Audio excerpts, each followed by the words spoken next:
नमो तस्स भगवतो अरहतो सम्मा संबुद्ध ela noipa migul pes lekha ngimpa chedu chu dagla migne namdu yarns गाया दोन में मागिर चिक्स। मतलब उपयोगकर्ता के लिए अहितकारी कर्मों के अतिरिक्त क्या कह रहे हैं इसमें कि 14वां जो है जिन जिन कार्यों से उन्हें सुख मिलता हो वे कार्य मेरे शरीर से कराएं। वे मेरे कारण कभी किसी का अनर्थ न हो। मतलब कितना बड़ा सोच है कि जो भी चाहे मैं अगर दान में दे दूं, जो चाहे वो कर सकते हैं कि जिसका जिन जिन कार्यों से उन्हें सुख मिलता हो। किनको, ये कौन कह रहा है किसको सुख मिलता हो? किसको सुख मिलता हो कोई बताना चाहेगा? जिन जिन कार्यों से उन्हें सुख मिलता हो, मतलब जीवधारियों को बोध सत्व कह रहे हैं, जो हम लोग अभ्यास करने वाले जिन जिन कार्यों से, मतलब मेरे शरीर के द्वारा जो जो कार्य वो कराना चाहे, कुशल कर्म अकुशल नहीं, उनसे अगर उनको सुख मिलता हो तो वो मेरे शरीर से कराए, मेरे शरीर से कराए उस कार्य को। मेरे कारण कभी किसी का अनर्थ न हो, कि मेरे शरीर के कारण किसी का अनर्थ न हो। मतलब मेरे अगर वो चाह रहे हैं कि मेरा शरीर के उपयोग करके अच्छा काम हो जाए, अगर मान लीजिए कोई चाह रहा है कि मेरे साथ होने से, कि आपका साथ अगर मिल जाए तो मेरा बहुत अच्छा काम बन सकता है, तो ये मोटिवेशन कि आपके साथ मिलने से हमारा ये हो सकता है, आप अगर कह दोगे तो ये हमारा काम बन जाएगा, आप कह दोगे तो हमारा काम ऐसा ऐसा हो जाएगा। तो इस प्रकार का विचार हो कि मेरे अगर कोई भी काम आ सके तो उसको काम आना चाहिए, किसी का अनर्थ ना हो। अगर मैं चाहूँ मेरे उपस्थित न होने से किसी का अनर्थ हो रहा है, बहुत अहित हो रहा है, तो ऐसा मैं नहीं करूँगा। लोगों का हित हो, लोगों का लाभ हो।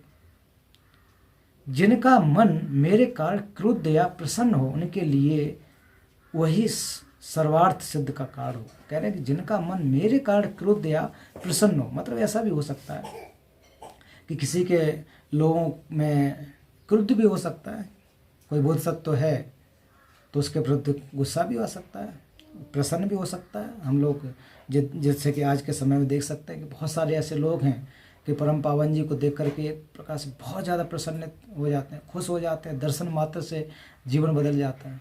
ऐसे भी लोग हैं कि उनको एक प्रकार से देखना ही चाहते हैं, निंदा करते हैं, है ना, गालियाँ देते हैं, ऐसे भी लोग हैं।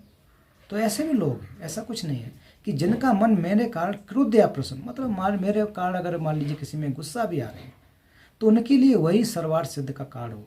गुस्सा आने की वजह भी कुछ उनकी होगी, लेकिन वो गुस्सा परिवर्तित होकर के एक अच्छे अर्थ के रूप में अगर सिद्ध हो जाए तो मैं निश्चित रूप से ये भी चाहूँगा कि मेरे ऊपर वो क्रोधित हो ले।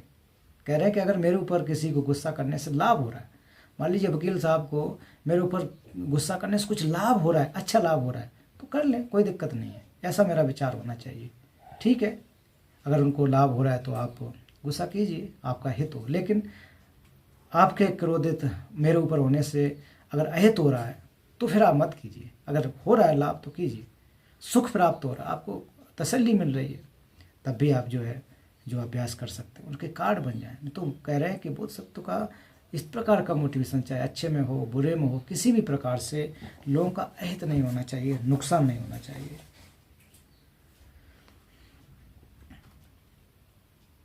फिर दागला मीर ने खांदा किस ड्रोआ हम दे पे सेम चुंगवास देही तक तो थे तक किस दोन गुण रुपये गिर चीज़, जिसके मन में शरीर को देखकर, ठीक है वही चीज़ है।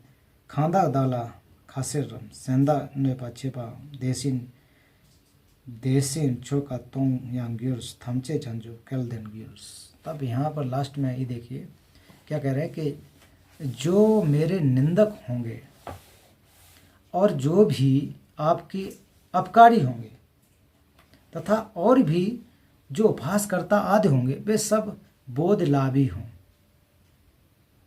कितना बढ़िया बात कह रहे हैं कि जो मेरे निंदक होंगे, कि समाज में अगर हम लोग रहते हैं तो निंदा होना स्वाभाविक है, और निंदा होना जो है अच्छी बात भी है, होनी चाहिए। क्योंकि निंदा होने से क्या होता है कि हमको एक प्रकार से, निंदा मतलब क्रिटिसाइज, लॉजिकल निंदा की बात कर रहे हैं, कार्ड सहित लेंगे, हेल्थी जो क्रिटिक कह सकते हैं, अगर कोई हमारी क्रिटिक भी करता है तो बहुत अच्छी बात है। आप लोगों को मैं भी यही कहता हूँ कि मुझे भी आप कभी निंदा कीजिए कि आप ये ठीक नहीं पढ़ाए, तो मैं सुधार करने में मौका मिलेगा। मैं इस बात को रियली मैं स्वीकार करूँगा कि आप जो है ऐसे पढ़ाएंगे तो अच्छा होगा। आपने यहाँ गलत किया, आप यहाँ गलत पढ़ा रहे तो बहुत अच्छा होगा। आप क्या बहुत अच्छा पढ़ा रहे, कोई आपका तो मुकाबला ही नहीं है, ऐसे कहोगे तो क्या होगा कि मेरा जो है विकास रुक जाएगा। तो कह रहे हैं निंदक, मेरे निंदक अगर होंगे और जो भी अपकारी होंगे, अपकारी मतलब जो उपकार को नहीं मानने वाले, नुकसान पहुंचाने वाले लोग होंगे, जो हमेशा हमको क्या कहते हैं कि नुकसान पहुंचाते हैं, हमारे जो उपकार नहीं करते हैं, बुराई करते रहे, तथा और भी जो उपहास करता आदि हो, उपहास करता मतलब हम पर हंसने वाले लोग होंगे, मजाक करने वाले होंगे, निंदा करने वाले होंगे, चुगली करने वाले होंगे, बहुत सारे लोग जैसे भी होंगे, वे सब बोध लाभी हों, मतलब उनको क्या हो, बोधि की प्राप्ति हो। अब आजकल हम लोग क्या करते हैं, अगर किसी ने निंदा कर दी तो हम क्रोधी होकर के उसको जो या तो कहते हैं ना कि अब ये तो बहुत खतरा हो गया है, देखो हमारी निंदा करने लगा, इसको रास्ते से हटा दो इस प्रकार की बातें लेकर आ जाते हैं ना, कि इसने कैसी हमारी बुराई कर दी, बताइए, इतना बड़ा मैं काम कर रहा हूँ और मेरी निंदा कर दी, मेरी निंदा, वो भी मेरी, इतने लोग मुझे जानते हैं, ये तो बहुत बुरा काम हो गया। तो हम लोग निंदा नहीं सुनना चाहते ना, हम लोग कभी भी निंदा नहीं सुनना चाहते, क्योंकि जो 8 लौकिक धर्म है उसमें हम पढ़े हैं। आई थिंक कबीरदास ने कहा है कि रहीमदास ने, मुझे याद नहीं, कि निंदक नियरे राखिए आंगन कुटी छवाए। कबीरदास ने शायद कहा होगा कि निंदक नियरे राखिए आंगन कुटी छवाए, मतलब निंदा करने वाले को इतना नज़दीक रखिए जैसे घर के आंगन में आप कुटिया लगा करके, आसन बना, उनका एक घर बना करके, जो निंदा करने वाला मतलब अपने पास रखिए। कितनी बड़ी बात कही, निंदक नियरे राखिए, जो निंदा करने वाले लोग हैं वो अपने पास रखिए। क्यों पास रखना है? कि आपके समय समय पर आपकी कमी को वो बताएगा। अगर कमी को बताएगा तो आप कमी में सुधार करेंगे, उस रूप में अगर देखेंगे तो, और सुधार करेंगे तो निश्चित रूप से एक आप अच्छे व्यक्ति बनेंगे, अच्छे रास्ते पर जा सकते हैं। नहीं तो हर व्यक्ति ये समझते हैं कि हम तो परफेक्ट हैं, हमारे अंदर कोई बुराई है ही नहीं, कोई कमी नहीं है, और फिर हम निरंतर गलतियों पर गलतियाँ करते चले जाते हैं। तो ये जो उपयोग या जो बातें यहाँ पर की जाती हैं कि हमेशा जो अपकारी होते हैं, उपहासकर्ता आदि, तो आदि जो शब्द उपयोग किया गया है एक्सेट्रा, तो एक्सेट्रा में यहाँ देख लें निंदा के साथ साथ हम लोग क्या कहते हैं, जो 8 लौकिक धर्मों को भी याद करना चाहिए। इस श्लोक में जो अष्टलौकिक धर्म है, तो 8 लौकिक धर्म में 8 लौकिक धर्म कौन है, बताना चाहेगा कोई?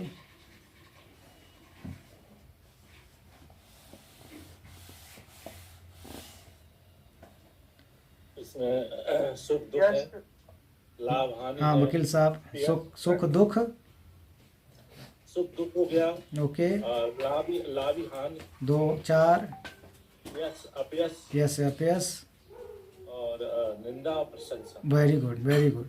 तो ये जो 8 है, ये तो आप लोग को बताने की जरूरत नहीं है, हम लोग जानते हैं। हम लोग 8 लौकिक धर्मों में पड़े हुए हैं कि हमेशा हम लोग चाहते हैं कि हमारी कोई निंदा न करे। तो यही यह कहा गया ना कि निंदक अगर जो मेरे निंदक होंगे, तो निंदा के विपरीत हम लोग क्या चाहते हैं कि हमारा जो है गुणगान होता रहे, हमेशा गुणगान चाहेंगे, प्रशंसा होती रहे, तो गुणगान के हम लोग आदी हो जाते हैं। तो ये चीज़ों से 8 लौकिक धर्मों में हमको नहीं पढ़ना, उनसे हमको दूर जाना है। तो अभी तक क्या था कि जब भी हम लोगों की आदत है, दरअसल क्या है ना कि ये क्लेश जो है ना, तो क्लेश हमको जैसे ही अगर कोई क्लेश को हटने की अगर बात आ जाए तो वो तुरंत कहीं ना कहीं दूसरा क्लेश साथ में आ जाता है। कि अरे देखो, मान लीजिए निंदा एक प्रकार की, जब निंदा अगर कोई करे तो हम प्रशंसा चाहते हैं, तो प्रशंसा भी एक प्रकार का क्लेश ही है कहीं ना कहीं, क्योंकि हम झूठी प्रशंसा चाहते हैं, खुश होना चाहते हैं, बढ़ा चढ़ा करके देखना चाहते हैं, तो तुरंत हमारे मन में आ जाता है देखो ये जो है आपकी निंदा कर रहा है, नहीं ऐसा होना चाहिए। फिर इसके बाद दूसरी चीज़ यश चाह रहे हैं, फिर हम लाभ चाह रहे हैं, कभी भी हानि नहीं देखना चाहते हैं, हमेशा प्रशंसा देखना चाहते हैं, हमेशा हमारा गुणगान देखना चाहते हैं, हमेशा हम सुखी रहना चाहते हैं। तो जो रियलिटी है उसको हम स्वीकार नहीं कर पाते, इसकी वजह से ये चीज़ें आ जाती हैं। तो कह रहे हैं कि जो बोधिसत्व का अभ्यास करने वाला होगा तो उस पर 8 लौकिक धर्मों का प्रभाव नहीं पड़ेगा, और 8 लौकिक इन धर्मों का प्रभाव न करके वो क्या कहेगा कि ये सारे के सारे लोग हैं, वो सब क्या करें, बोधि लाभी बने, मतलब बुद्धत्व की प्राप्ति करें, वो बोधि को प्राप्ति करें। तो वो ये कहते हैं। फिर आगे देखो कि मैं अनाथों का नाथ, यात्रियों का सार्थवा तथा पारेक्षकों की नौका, सेतु एवं बेड़ा बन। तो ये कह रहा है कि अपना जो लाभ है कि मैं जो अनाथ हैं, अनाथ मतलब जो बेचारे जिनका कोई देखभाल करने वाला नहीं है, उनके लिए मैं देखभाल करने वाला बनूं, उनका मैं हितकारी बनूं। दानी गो में नम की कुंस, लमसो नम की थे पुंथांस, गेल्दो नम की डूम कर सक डूथानिस सिद्धांस संभा नीदुकिर्स। कह रहे हैं कि हाँ कि ऐसा होता ही है कि जो लोग परेशान हैं, दुखी हैं, उनके लिए मैं जो है कि उनका मदद कर सकूं। यात्रियों का सार्थवान, यात्री मतलब यहाँ यात्रियों का कहने का अर्थ है कि हम लोग यात्री हैं। हम लोग यात्री क्या है, 2 तरह से हम लोग यात्री देख सकते हैं।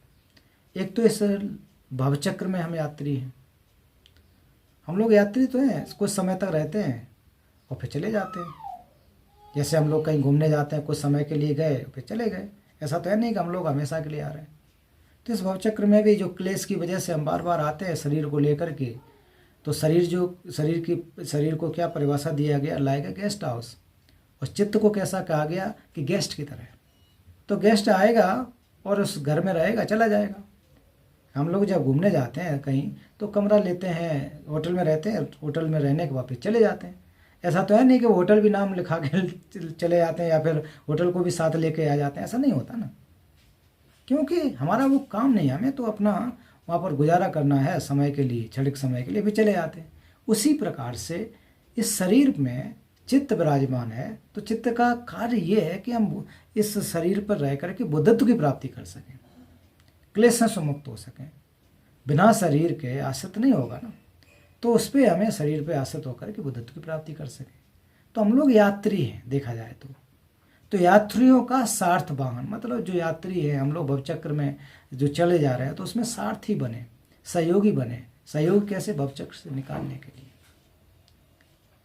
हम लोगों का मदद करें, उनको धर्म का अच्छे से एक रास्ता दिखाएं कि भवचक्र से निकल सकें। दूसरे अर्थ में लौकिक रूप में से हम देख सकें, जो लोग इसमें यात्रा में चल रहे हैं, मान लीजिए कि ट्रेन में हम जा रहे हैं और किसी को ठंड लग रही है, अगर मेरे पास 2 ब्लैंकेट हैं तो हम एक उसको दे दें, उसके सारथी बने, उसके मददगार बने। हो सकता है किसी के पास भोजन ना हो, अगर हमारे पास भोजन है तो उसको बांट के खाएं, उसको दे करके खाएं। हालांकि कभी कभी लोग तो संदेह पैदा करते कि पता नहीं किसी का भोजन में क्या हो।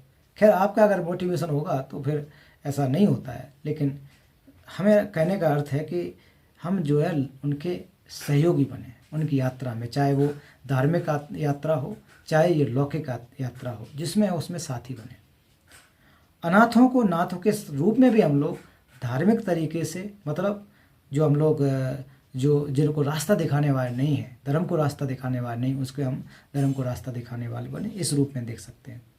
तथा जो क्या कह रहे हैं कि जो पारक्षक मतलब होता है कि जो नदी को पार करने वाले लोग होते हैं, मान लीजिए हम लोग नदी को पार करने वाले हैं तो उसके लिए नौका बने। ये तो उस समय लिखी गई थी ना, 8वीं शताब्दी, उस समय तो पुल नहीं थे, कुल मिला करके तो नौका से लोग जाते थे, नाव से, बोट से लोग नदी पार करते थे। तो लेकिन आज के समय में देखा जाए तो शायद ही मिलेंगे, हर गांव में भी नदी बन गई। मैं तो बचपन में नदी पार किया हूँ, वकील साहब ने भी किया होगा, शायद आपके एरिया में नदी तो हो कि नहीं, लेकिन रिश्तेदारी वगैरह में जब जाते थे तो फिर मैंने बहुत बार नदियों को भी पार किया है। कपड़ा पड़ा जो पैर उतार के जो फिर बांध के सरोवर पर रख के, क्योंकि वो भीगे न, तो उसको पार करते थे जब नौका नहीं होती थी, जब कम पानी होता था। बहुत ऐसे मज़े आते थे ना। और फिर अब बड़ी नदी है, गहरी है, तो उसका कोई रास्ता ही नहीं है, उसमें जाकर के नौका में बैठ के वो भी इंतज़ार करना पड़ता था कि सवारी जब इकट्ठी हो जाए तब जाकर वो पार करता था। तो पहले की नौका क्या, भी देखो सिस्टम कितना अच्छा समाज का होता था। ऐसा नहीं होता था कि तुरंत जा कर के उसको पैसे दे दो, 1 रुपये 2 रुपये, वो नहीं होता था। हर एक एरिया का एक नौका चालक एक फिक्स होता था। तो जब जब फसल कटती थी, मान लीजिए अभी गर्मी का फसल है, तो फसल कटते समय गेहूँ लेने आते थे, फिर जो धान के समय में धान चावल लेने आते थे, तो अलग अलग समय वो 3 बार, जब 3 फसलें या 2 फसलें होती थी तो वो आकर के वो उनको दिया जाता था। तो वो साल भर में 1-2 बार लेते थे, मतलब जब फसल होती थी। यही जीवन यापन करने का तरीका था। अलग अलग लोगों के वैसे ही काम हुआ करते थे। पता नहीं कितने लोगों को ऐसा, मैं तो कहूँगा सौभाग्य प्राप्त होगा कि इस तरह से जीवन को गुजारा, है ना। फिर जो बाल काटने वाले आते थे, तो वो भी साल में 1-2, जब गेहूँ कटते थे तब जाके खेत में ही आकर के गेहूँ का, हमारे यहाँ जो बोझा बोलते हैं, जितना उठाना चाहो उठा लो, वो लेके अपना जाते थे, अपना परिवार चलाते थे। तो पहले समाज में ऐसे होता था। पैसे की इतनी ज़्यादा वैल्यू नहीं थी, करेंसी उतनी ज़्यादा नहीं चलती थी। मैं तो अपने जीवन काल में मतलब बता रहा हूँ, उतना जो बहुत ज़्यादा उम्र नहीं, ये मैंने देखा है। आज से लगभग 25-26 साल 30 कह सकता हूँ, हाँ, उससे पहले तक तो था। लेकिन अब नहीं है ये, ना तो आपको नौका मिलेगी, अब तो रोड बहुत बढ़िया है, न तो बाल काटने वाले होंगे, अब तो बढ़िया सैलून भी मिल जाते हैं। पहले तो बाल काटने के लिए हम लोग इंतज़ार करने पड़ते थे, और बाल काटने के लिए हम लोगों का ऐसा नहीं था कोई डिजाइन उजाइन हो, बस सीधा ही कहते हैं ना कि पूरा एक तरफ से रखा, और पिताजी अगर भाई अगर भाई इसका पूरा गंजा कर दो, एक काम नहीं है इसका, तो कोई चॉइस नहीं होती थी ना।